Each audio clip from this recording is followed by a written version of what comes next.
우리로 복 있는 자로 삼으신 것을 감사합니다. 영원히 죽을 수밖에 없는 저희들을 오히려 구원하시려고 아들을 보게 하시기까지, 그리고 주님은 순종하시면서 그 일을 감당한 그 복을 저희들이 누리게 하신 것을 감사합니다. 여기까지 오게 하신 하나님을 찬양하오며 오늘도 예배하는 우리가 진정한 의미의 예배를 이루어가는 복 있는 자가 되게 하여 주옵소서. 예수 그리스도 이름으로 기도하옵나이다. 아멘. 아무런 소개도 없이 이렇게 강단에 서라고 한 건 처음인 것 같아요. 이상 목사입니다.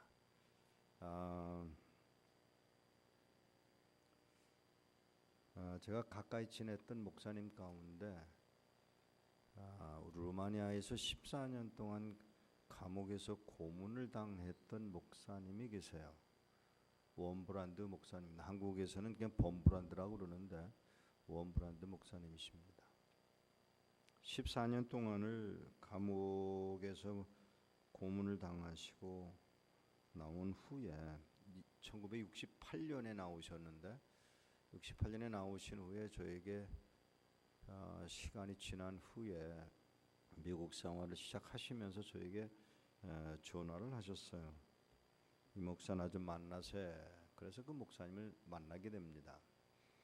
집으로 오게 그래서 집으로 갔어요.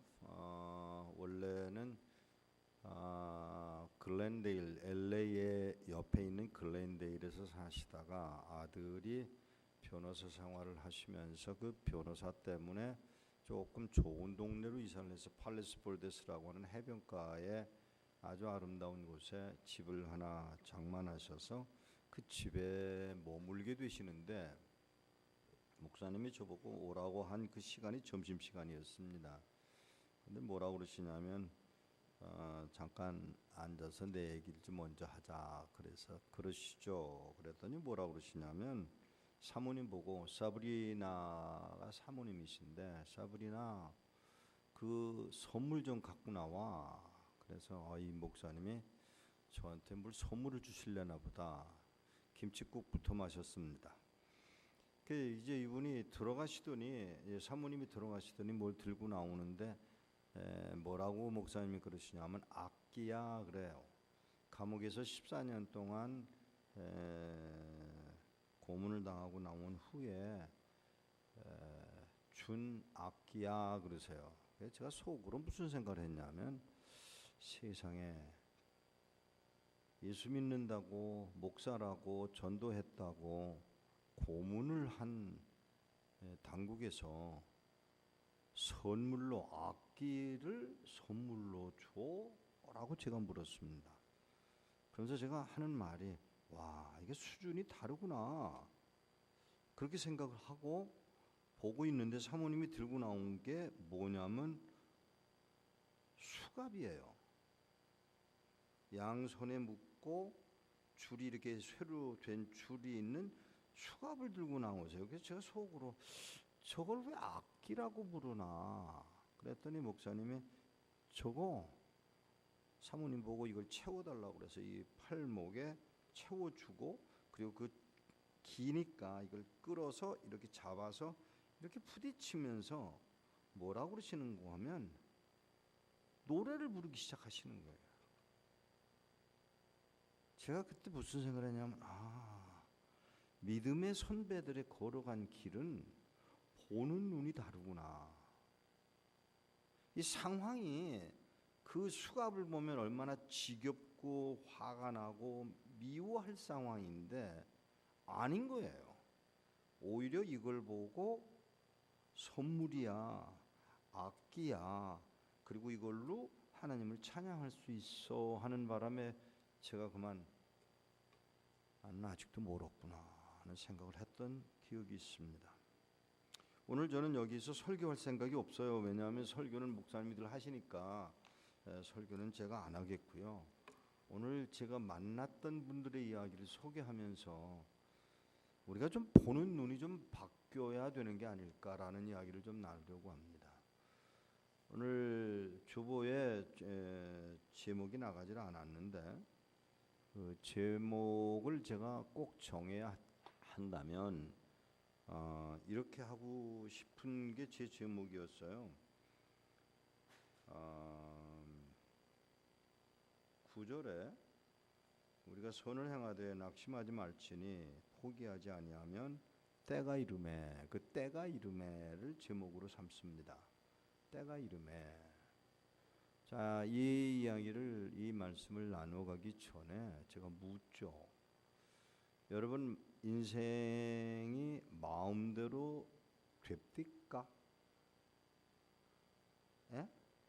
자기가 원하는 대로 시집간 분 손 들어보세요. 아유, 걸리죠? 예, 그러면 손 들지 마세요. 그러면 이렇게 물을게요. 아이고, 하나님이 실수를 해도 이렇게 실수를 하셨을까?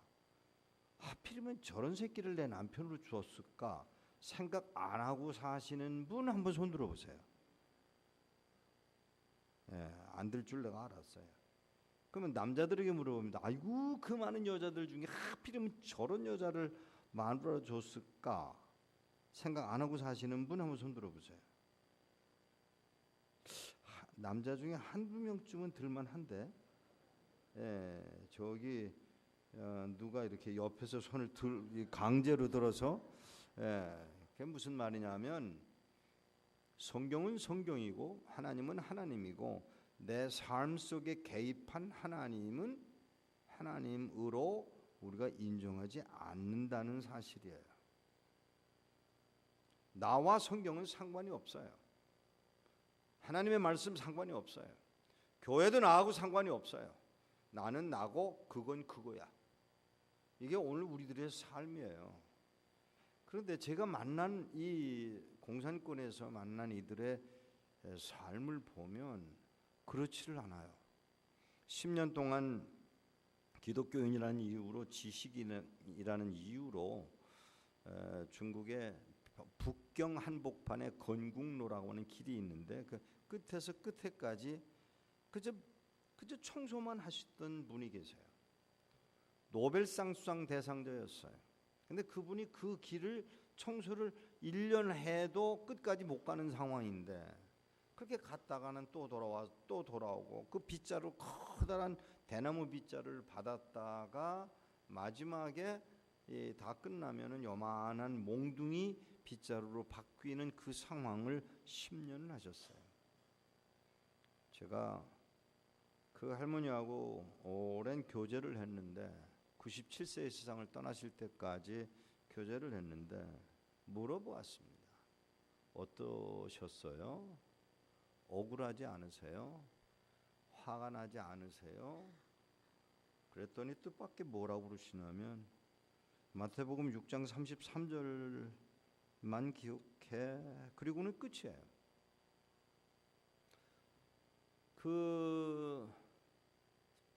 정말이지 이분의 삶이 그때 썼던 논문이 이제야 인정되어지는 수준인데 한 달에 살아가기 위해서 한 달에 받는 돈이 중국 돈으로 9원이었습니다.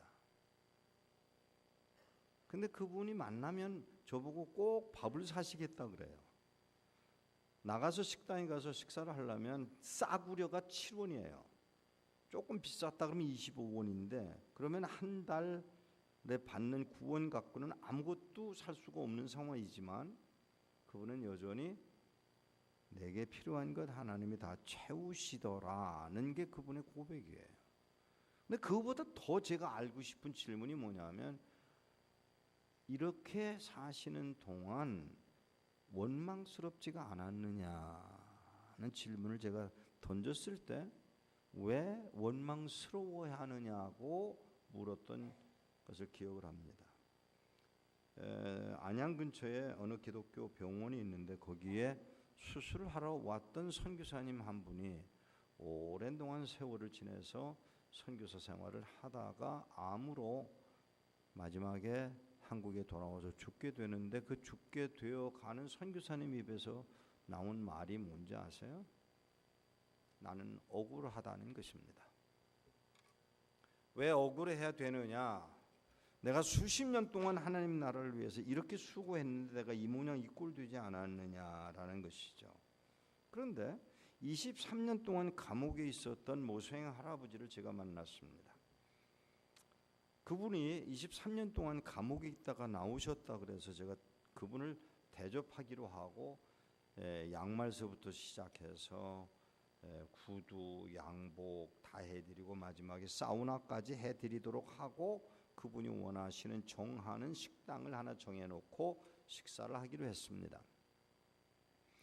17, 18명의 독일 선교사들 또 영국, 미국, 호주, 시드니 뭐 이런 데서 온 분들과 함께 식사를 하게 되는데 제가 옷을 해드렸다는 이유 때문에였는지 아니면 식당에서 식사를 하기로 한 것 때문이었는지 그 분들이 저를 그 목사님 옆에 앉혀주었습니다.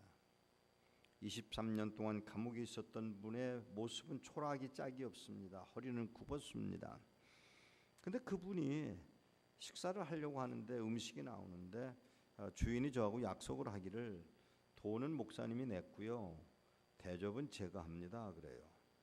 저는 듣다 처음 듣는 말이에요. 이건 중국말에는 이런 말이 있는지 모르겠는데 우리말에는 그런 말이 없잖아요. 대접은 대접이고 돈은 돈인데 그렇게 말을 해서 제가 웃고 말았지만 음식이 나오는데 정말 잘 나오더라고요. 근데 그 정말 잘 나오는 음식에 23년간 죄수로 있던 분의 젓가락이 어디로 가는지 아세요? 어디로 가는지 아세요? 해물이에요.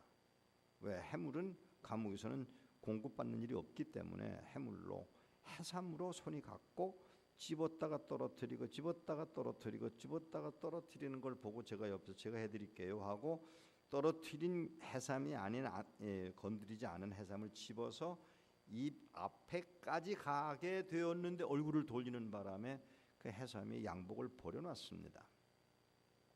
이상한 생각이 들어서 목사님 왜 그러세요? 라고 물으니까 옆에는 조카 아이가 통역을 하는데 목사님 왜 그러시냐고 묻습니다 라고 통역을 하니까 뭐라고 대답을 하는데 저 중국말 모르거든요. 32년 동안 중국 선교를 해오면서도 제가 중국말을 안 배웠어요.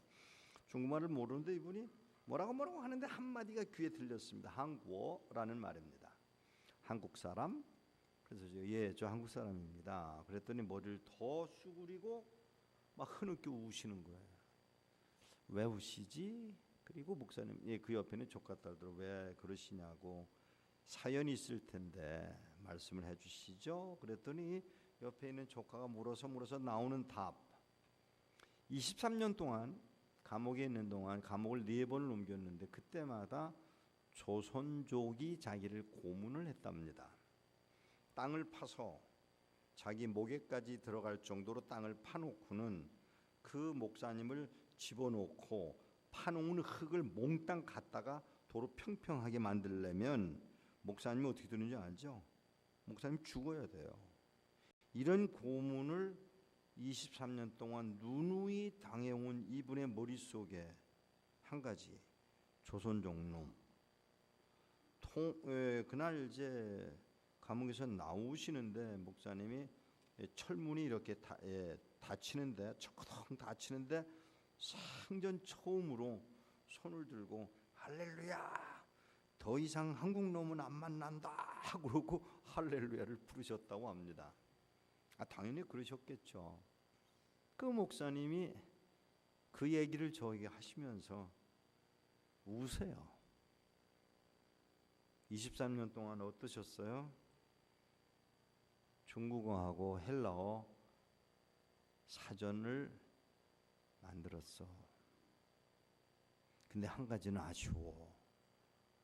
요셉은 22년 만에 하나님이 나를 여러분보다 앞서 보냈다는 앞서라는 단어를 썼는데 나는 미련해서 1년 더 있었어. 23년 있었어.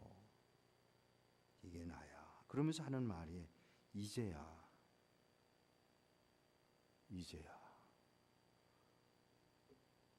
용서를 배웠어. 그리고는 얼굴을 수그리면서 내 옆에 앉아있는 사람이 한국 놈일 줄을 몰랐지. 그리고 누우시더라고요.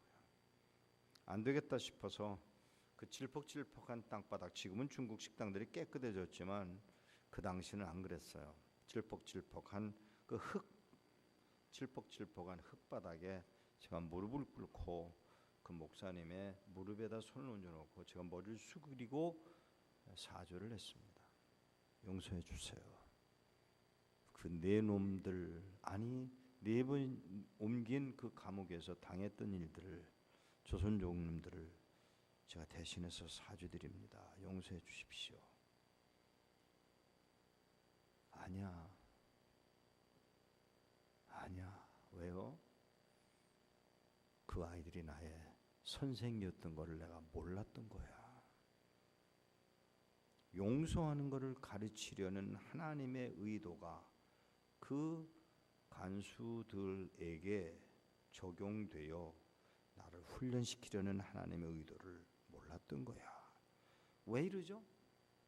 왜 내 생각과 그들의 생각이 그렇게 다르냐고요. 이게 제 고민이에요. 솔직히 말합시다. 때가 이름에 자식이 마음에 듭니까? 남편이 바뀝니까? 아내가 바뀝니까? 시어머니가 바뀝니까? 며느리가 바뀝니까? 죄송합니다. 절대로 바뀌지 않아요. 절대로 바뀌지 않아요. 그런데 우리는 그걸 기대해요.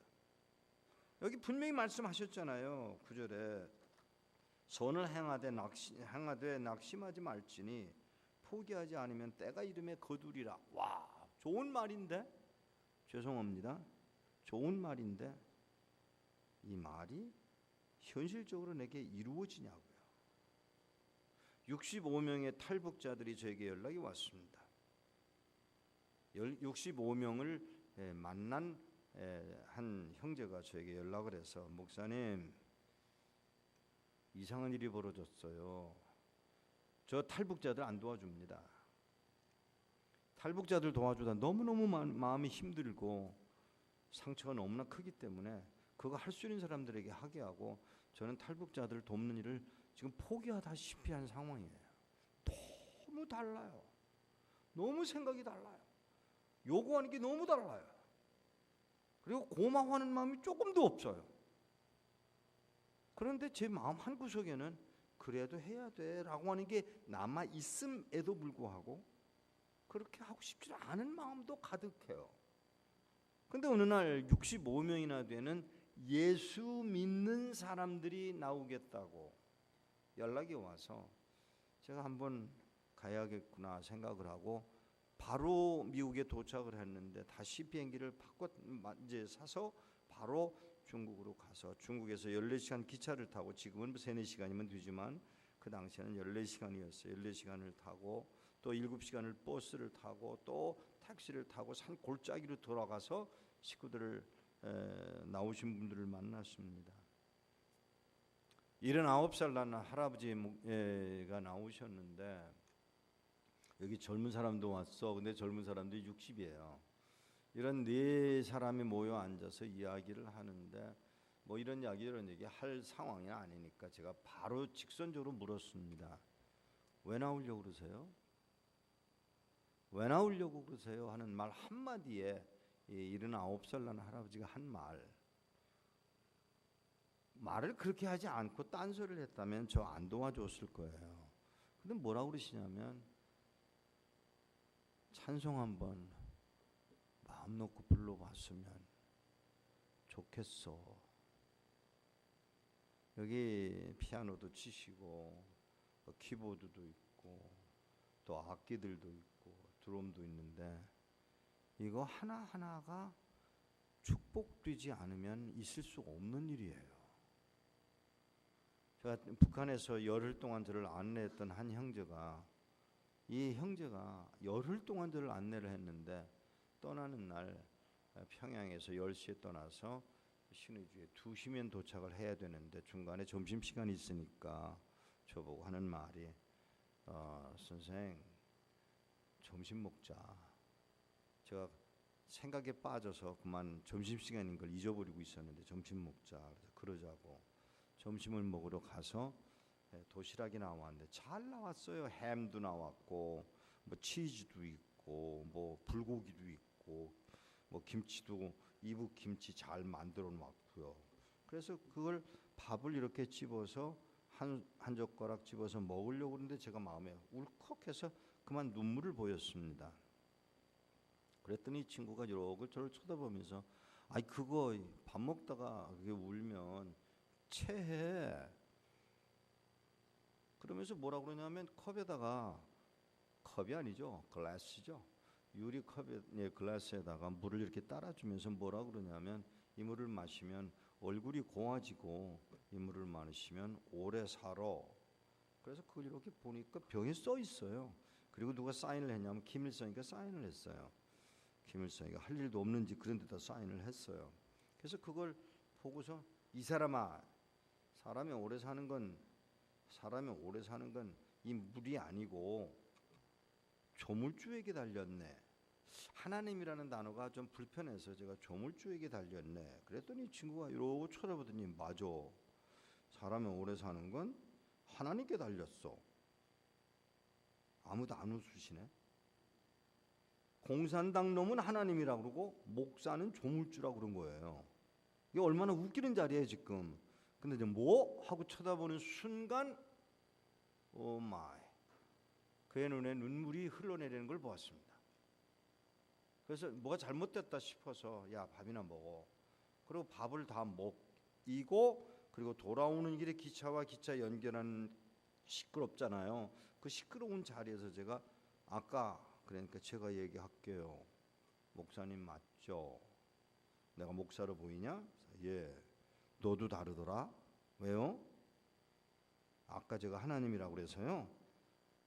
아니 그보다도 다른 게 좀 맞아요. 제 예수쟁이에요. 아니 그 말이 중요한 게 아니에요.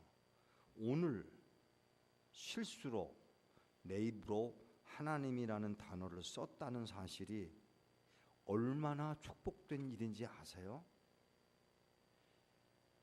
죄송합니다. 오랜 동안 김포에 비행장이 있을 때 저녁에 비행기가 내리는데 내릴 때마다 그 창밖으로 보이는 십자가, 수십 개, 수백 개의 십자가가 보이는 게 너무너무 좋았어요. 마귀가 한 일인지 누가 한 일인지는 내가 말할 수가 없지만 비행장이 영종도로 인천으로 옮기면서 십자가가 없는 비행장을 내리면서 제 마음이 너무 섭섭해요. 하나님이라고 한번 불러본 이 기쁨을 이해를 하느냐고 묻는 이 젊은이에게 나는 할 말이 없는 거예요. 그런데 그 일로 인하여 이 청년이 감옥으로 끌려갔어요. 그리고 감옥으로 끌려간 후에 제가 너무너무 속이 상해서 하나님 앞에 기도를 하면서 좀 말도 안 되는 기도했어요. 놔줘 그랬어요. 제가 2년 후 빌리그램의 아들이 저한테 전화를 해서 야 좀 만나자. 왜 그러냐? 나 평양 가는 거 알지. 그래서 이 만나서 이야기를 쭉 다 해주고 헤어졌다가 3개월 만에 다시 만났는데 나 아무런 선물도 못 사왔다. 아이고야 무슨 선물을 사오니 거기서. 그랬더니 아니야 이거는 가져. 그러면서 이만큼 뭘 주는데 보니까 사진이에요. 그래서 그 사진 중에 그냥 줬는데 뭐 또 그냥 좀에다 놓을 수가 없어서 꺼내가지고 한 장 한 장 보다가 그만 깜짝 놀랐어요. 바로 2년 전에 하나님이라고 불렀던 그 청년이 그 사진 가운데 들어가 있는 거예요. 얘가 왜 여기 있어? 아는 사람? 아는 사람이다마다 나 열흘 동안 안 냈다가 감옥에 너 보고 하는 말인가 봐. 무슨 말인데? 나와서 잘 있다 그래. 어떻게 해서 나왔대? 과거에 예수 믿었고 오늘도 예수 믿고 그리고 영어 할 줄 알고 관광 안내할 줄 아는 사람을 찾다가 보니까 감옥에 있는 그 친구들입니다. 이름은 모르겠지만 안동김 씨예요. 그 안동김 씨가 그렇게 해서 나왔다는 이야기를 듣고 제가 하나님 결국은 뽑아내셨군요. 지금 잘 있다고 하는 소식만 듣고 있습니다. 근데 그런 일들이 과연 우리들에게 도 일어나느냐고 하는 것이죠. 65명이 나온다고 그래서 찾아가서 만나서 이야기를 하는 중에 65명이 어른들만이시죠? 그랬더니 아니야 3살짜리도 있어. 3살짜리 손녀아이가 65명 가운데 포함되어 있는데 이 사람들이 몽땅 끌려서 감옥으로 수용소로 가게 되어 있다는 정보를 듣고 이분들이 남한으로 오겠다고 나온 것입니다. 그래서 제가 그 말을 듣고 제가 도와드릴게요. 그랬더니 이분이 아니야 잠깐만 내가 하나님한테 기도해보고. 근데 제가 뭐라고 그랬는지 아세요? 뭘 서울에 간다는데 하나님 앞에 기도해보냐, 도와줄 사람도 있고 또 마음 준비도 돼 있는데 가면 되지 라고 생각을 했지만 말은 그렇게 못하고 알겠다고. 그랬더니 이분이 그냥 땅을 걸어서 나가서 한 10분 만에 돌아오시는데 걸음걸이가 이상하더라고요. 왜 그러시지? 그리고 왜 그러세요? 그랬더니 이 할아버지가 79살 난 할아버지가 저를 이렇게 쳐다보시는데 울고 계세요. 왜 그러세요? 내가 나가서 물었어. 뭐라고요? 저기 미국에서 온 이목사 우리 돕겠다고 왔는데 따라가도 돼요? 잘 들으세요 이 말. 그랬더니 하나님 하셨다는 말씀을 이분이 전하는데 뭐라고 그러냐면 내가 능력이 없어서 하나님이 능력이 없어서 너희들을 북한 땅에 남겨둔 줄 아냐? 요 질문에 이 할아버지가 화가 나서 우리가 매 맞는 것도 하나님 뜻이에요? 물론이지. 우리가 굶는 것도 하나님 뜻이에요? 당연하지. 아니 하나님 뭘 몰라. 우리 손녀딸 3살짜리도 끌려가는 거라고요 라고 이야기하는데 몰라서 묻냐? 놀라지 마십시오. 그 말을 듣고 이 할아버지가 한 행동, 예 하나님. 그리고 돌아서서 저에게 온 것입니다. 그리고는 저보고 하는 말이 가, 경찰 온대잖아. 그래서 제가 떠나는데 그냥 떠날 수가 없잖아요. 제가 가지고 들어간 돈도 있고 해서 그 돈을 넘겨드리면서 안녕히 계세요 그랬더니 자기 보고 안녕히 계시라고 했다고. 그럼 뭐라고 해야 돼요? 그랬더니 천국에서 뵙시다 라고 해야 된대요. 그래서 이게 알겠습니다. 천국에서 뵙겠습니다 하고 인사를 하고 무릎을 꿇고 그 할아버지가 신고 온 신발에 뚫린 구멍, 거기에 때가 낀 발꼬락이 있는 거를 제가 입술을 대고 키스를 하고 있는 동안 제 목에 그 할아버지의 눈물이 떨어지고 있었습니다. 그리고 일어나서 인사를 다시 하고 떠나서 나오는데 뒤에서 이 할아버지가 하시는 말씀이 누가 우리를 그리스도의 사랑에서 끊으리요. 로마서 8장 35절 누가 우리를 그리스도의 사랑에서 끊으리요. 환난이나 기근이나 적신이나 칼이랴고 외우는 음성을 들으면서 떠났습니다. 1년이 지나고 2년이 지나고 3년이 지나고 4년 반 만에 그 동네를 다시 제가 찾아갔다가 어떻게 우연스럽게 택시 운전수를 똑같은 사람을 만났고 그 택시 운전수가 저를 보더니 이 사람 그러더니 뭐라고 화를 내요. 왜 화를 내냐 그랬더니 당신 양심이나 있냐고. 왜요? 그분들 어떻게 됐는지 알아? 몰라서 왔잖아요. 그랬더니 이분이 뭐라고 하냐면 6명의 젊은이가 끌려가는 날 안 끌려갔다 가겠다며 덤비다가 몽둥이로 맞아서 즉사를 하고 순종의 결과가 뭐죠? 하나님이 원하셔서 되돌아간 순종의 그 길. 59명은 병들어 죽고 매맞아 죽고 굶어 죽었다며 저보고 하는 말이 그분들이 도대체 믿었던 예수가 뭐길래 그들이 그렇게 죽어갔는지 알고 싶어서 교회 다니다가 나도 집사가 됐소. 그러면 물읍시다. 순종의 결과가 뭐죠? 한국에 여러분 교회는 아닙니다. 바른 신학을 가르치고 바른 교회가 되기를 원하고 바른 삶을 이어가려는 여러분들의 삶에는 아니지만 한국이 본영 신학이 어느 정도로 깔려 있냐면 도대체 말도 안 되는 것으로 가득한 한국 교회가 되어버리고 아니 보수적인 신앙을 가졌다는 사람들조차도 죄송합니다. 이게 알게 모르게 번영신학에 빠져 있는 걸 제 눈으로 빤히 보고 있어요. 사랑하는 여러분, 이게 오늘의 한국 교회의 모습이에요. 어떻게 가야 될지 모르겠어요. 이대로 만일에 통일이 된다면 우리는 무엇을 가리킬 것인가, 통일을 향한 북한을 향해서 우리는 과연 무엇을 설교할 것인가, 무엇을 가르칠 것인가에 대한 고민이 지금 얼마나 많은지 몰라요. 이대로 안 되겠다는 것이죠. 순종의 결과는 뭡니까? 죽음이더라고요. 제 이야기를 좀 하는 걸 양해해 주시길 바랍니다. 아마 제가 지난번에 왔을 때는 이 이야기를 했을 줄 분명히 아는데, 사랑하는 여러분, 사역을 하면서 쉬운 일만 일어나는 일은 아니에요. 외로운 길입니다. 아픈 길입니다. 그날 그렇게 되고자 해서 됐겠습니까? 다들 떠나보내고 이상하게 일이 꼬여서 저 혼자 남았는데, 혼자 남은 호텔에 누가 와서 문을 두들겨요. 밤 12시 반이에요. 중국에서 밤 12시 반에 문을 두들긴다든지 전화를 하는 것은 창녀들이 하는 짓입니다. 아는 일이지만 그래서 무시를 했어요. 무시를 하고 그냥 모른 척하고 있는데 전화가 울리는데 전화는 안 받을 수가 없어. 전화를 받으니까 뭐라고 그러냐면 police 그러더라고요. 경찰이라고. 문 열라고.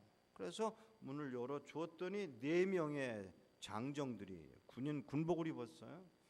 장정들이 4명이 서서 저에게 손을 내밀며 여권, 그래서 제 여권을 가져다 주니까 읽어보지도 않고 열어보지도 않고 확인도 안 하고 준비해 놓고 가자. 이미 확인된 거니까 그러겠지만, 그리고는 가자. 그래서 끌려나갔습니다. 조그만 승용차에 운전수가 타고 그 옆에 높은 녀석이 하나 타고 그 뒤에 3명이 타는데 그 중간에 탄 사람이 저예요. 눈을 가리고 그리고 이동을 하는데 뻔해요. 어디로 가야 할지를. 그걸 알면서 그냥 있었습니다. 12시 반인데 밤이죠. 12시 반에 끌려가서 방 한 조그마한 요만한 방에 상이 쇠로된 상이 하나 있고 쇠로된 의자가 4개가 있고, 그리고 거기 이렇게 앉아서 팬티 하나만 입고 있는, 밖에 온도가 영하 40도고요. 집 안의 온도가 영하 22도라고 하는 정도인데 거기 이렇게 앉았습니다. 일주일 동안 있었던 일들을 이야기하라는 것입니다. 쓰라는 것입니다. 다 써서 보았는데 그동안 제가 밝히지 않았던 이야기 하나, 그 성경을 그날 저녁에 4가방에다 성경을 가득히 넣어서 한 가방에 25권씩 들어가니까 100권입니다. 100권을 집어넣고 문 앞에다 놓고 돌아서서 떠나왔는데, 그리고 몇 시간이 지났는데 그 집에를 들어닥쳤고, 그리고 거기 있던 분이 끌려갑니다. 저는 4시간을 끝났고 새벽 4시 반이 돼서 문을 열고 나가면 끝장인데, 그 문을 열려고 그러니까 여기가 아니고 이 문에서 이 문으로 가서 보고 가면서 문을 열고 들어가는데 웬 여자가 매를 맞는 소리가 들려요. 나이가 많은 할머니가 매를 맞는 소리가 들리는 것을 들으면서 더 가서 문을 열고 계단으로 내려가 지하로 내려가게 되었습니다. 그리고 거기서 아주 진한 고문을 당합니다. 물고문을 당했고요. 전기 고문을 당했고, 전기 고문 덕분에 저는 제 머리의 기능을 모두 상실했고요. 그 다음에 기억 상실증에 빠졌고요. 거기까지는 뭐 그냥 그런 대로 견디겠는데 뭐 그냥 넘어가는 얘기는 아닙니다만은, 3번째 고문실이 냉동실인데 화장실을 가고 싶어서 저를 화장실에 데려다 달라고 소리 질렀습니다. 그런 척도 안 하더니 제가 하는 수 없이 저 구석에 가서 똥을 싸니까야 그때서야 와서 비켜 앉아. 그래서 비켜 앉으니까 그 다음에 하는 말이 똥 다 올 때까지 기다려 서 있다가, 뭐 잠깐이에요. 다 온 다음에 먹어. 2가지 질문을 제가 하겠습니다. 하나는, 하나님이 내가 그 감옥에 가지 않도록 막으실 수가 없으셨을까요? 하나님의 능력으로 그 일을 막으실 수가 없으셨을까요? 왜 그 일이 일어나도록 허용하셨을까요? 자, 그럼 다른 질문을 한번 해볼게요. 요셉이 10명의 형들에게서 팔려갈 때 하나님 뒷짐지고 구경하신 이유는 무엇이죠? 우리는 못 보고 요셉도 못 보고 형제들도 못 보고 아버지도 못 봤던 사건이 뭐냐면 이걸 통해서 하나님이 다른 일을 준비하고 계신다는 사실을 사람들은 모르는 것입니다. 어쨌든 그 다음에 또 하나 질문이 뭐냐면 나에게 똥을 먹인, 내가 쌓아놓은 똥을 먹인 사람을 사랑해야 되느냐고 제가 묻습니다.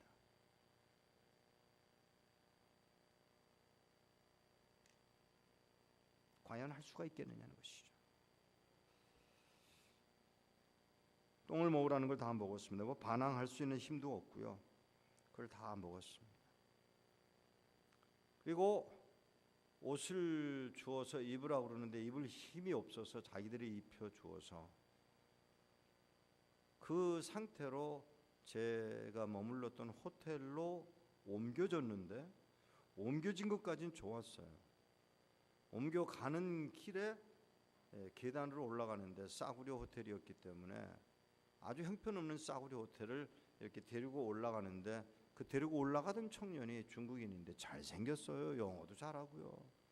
이 녀석이 저보고 물어요. 우리가 한 달에 70명을 고문합니다. 그런데 왜 덤비지도 않고 침도 안 받고 욕도 안 하고 그냥 당하십니까? 아니 어깨에다가 웃기까지 하고 또 노래까지 부르십니까? 대답을 못하고 우물우물 하는데 저를 침대에다 던져주어서 침대에 떨어지면서 제가 한마디 예수 라는 말을 했을 뿐입니다. 그리고 우여곡절 끝에 집으로 돌아갑니다.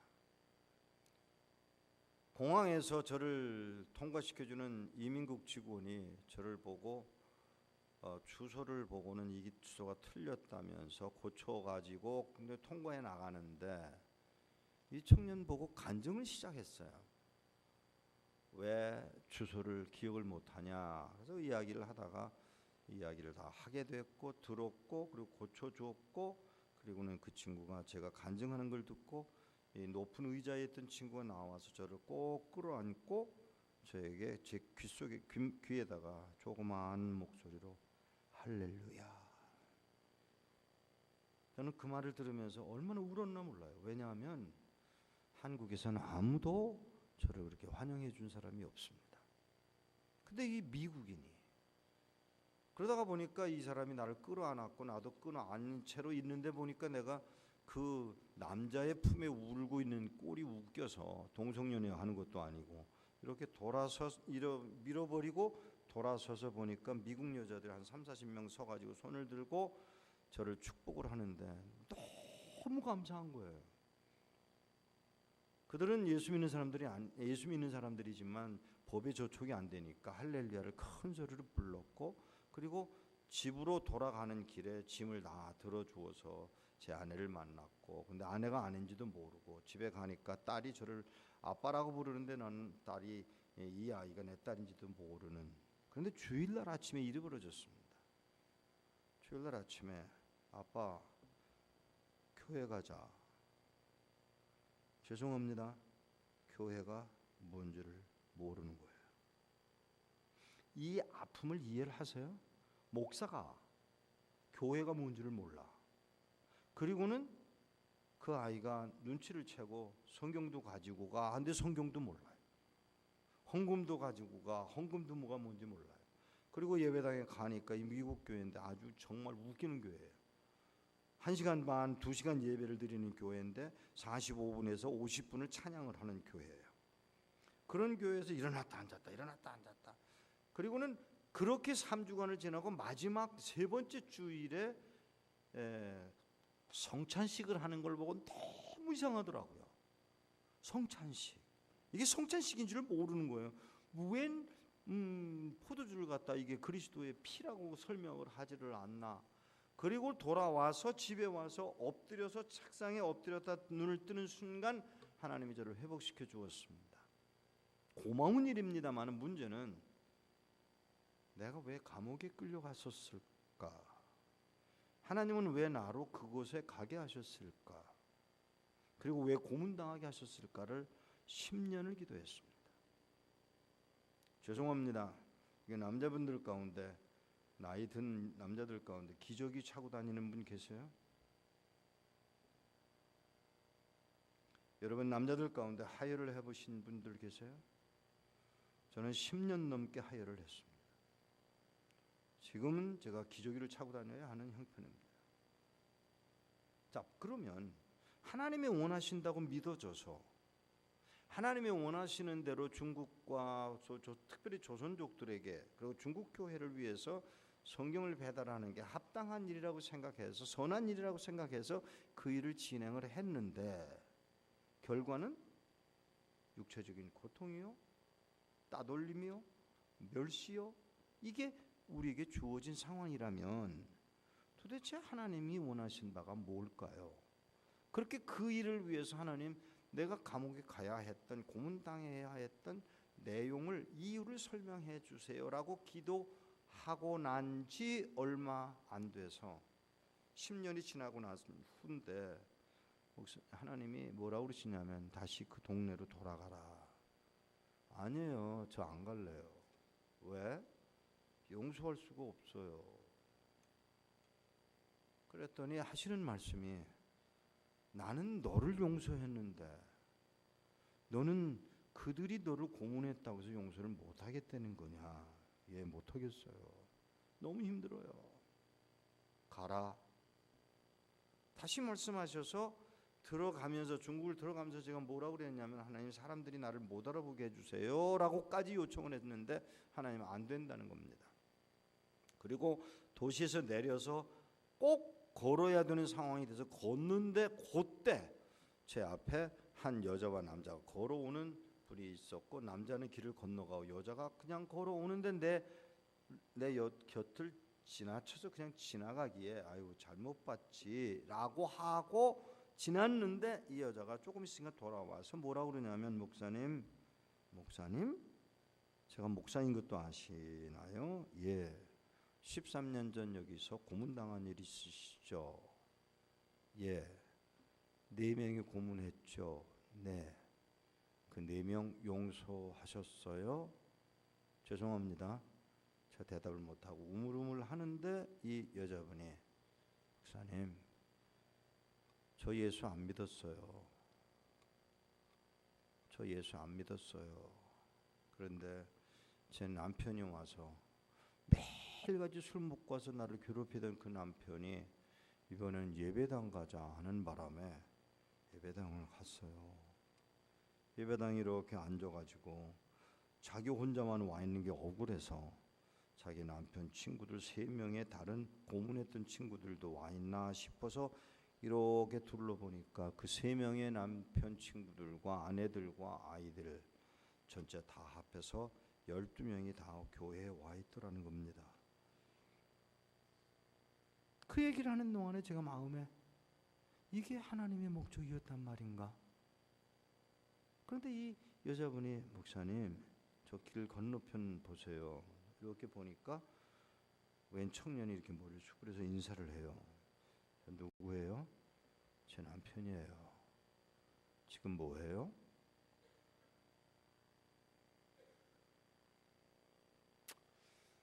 못 들을 말을 들었습니다. 목사가 돼 있었습니다. 하나님이 그 한 놈 목사 만들려는 방법이 다른 방법은 없었을까요? 있었겠죠. 근데 이 방법을 통해서 하나님이 얻어내시는 결과가 뭐죠? 그 사람 하나 목사 만든 것 말고도 또 있어요. 나로 용서하는 것을 배워가게 하시려는 하나님의 의도.